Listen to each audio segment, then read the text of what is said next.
The Whisper in the Woods. I never believed in curses or revenge tales until it happened to me. My name is Alex, and I'm here to share a story that still sends shivers down my spine whenever I recall the details. It all started in the small town of Windham, a place where everyone knew everyone, and secrets were as rare as a clear day in November.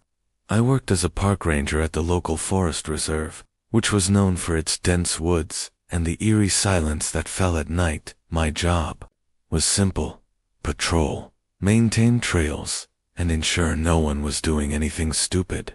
But one day, I came across something that would change everything. While clearing a path blocked by fallen branches, I found a hidden alcove, behind which was an old, weathered journal. It was bound in leather, the pages yellowed and brittle. Curiosity got the better of me, and I took it back to my cabin to read. The journal belonged to Elias Harrow, a man whose name was whispered in hushed tones around Windham. He was accused of witchcraft in the late 1800s, but no one could ever prove anything.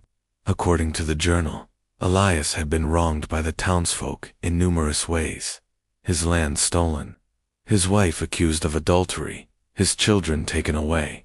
In his final entries, he wrote of a curse he placed upon the town, a vow of vengeance that would echo through the generations until his wrongs were righted. I laughed it off at first, a curse in this day and age. But then, things started happening. Small at first. My dog wouldn't go out after dark. The forest seemed to watch me with silent intent, and my sleep was plagued by nightmares of a man with hollow eyes, whispering my name. Then, the incidents escalated. One night, I heard sobbing coming from the woods. Against my better judgment, I followed the sound, flashlight in hand. There, in a clearing, was a figure that looked like Elias from the journal sketches. He was crying, his voice filled with such sorrow that it broke my heart. But when he turned to look at me, his face was not one of sadness, but of fury. He hissed, "You will see what vengeance looks like." From that night, my life became a living nightmare. First, it was my neighbors. Their farm animals started dying in bizarre ways, found with their throats slit but no blood around. Next, the town's water supply got contaminated overnight, leading to illness spreading like wildfire. But the most terrifying was the series of accidents, or what seemed like accidents.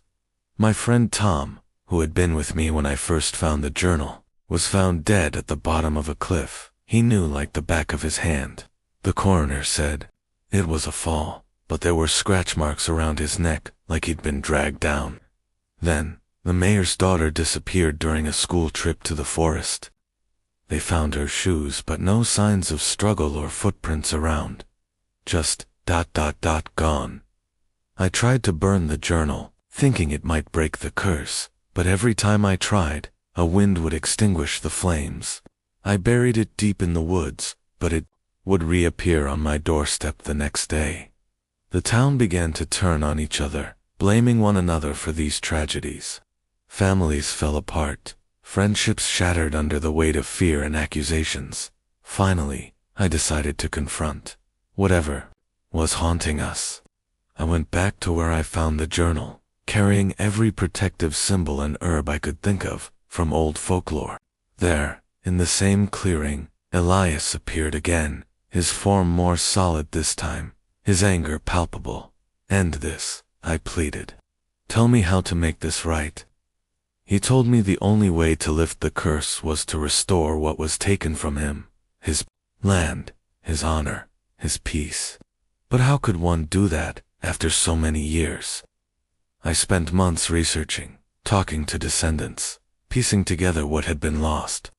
I organized for the town to return a piece of land to Elias's lineage, now just an old woman living in solitude.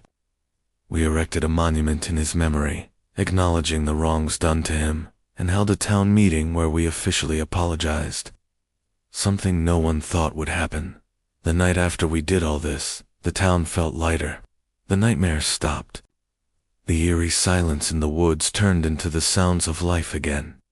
and no more accidents happened, but the memory of Elias, his curse, and the terror he brought upon Windham will never leave me. I see now how deep revenge can cut, how it can echo through time, affecting not just the guilty, but the innocent too. So, if you ever find yourself in Windham, remember Elias Harrow. Listen to the whispers in the woods, for they might just be warning you of vengeance, long overdue.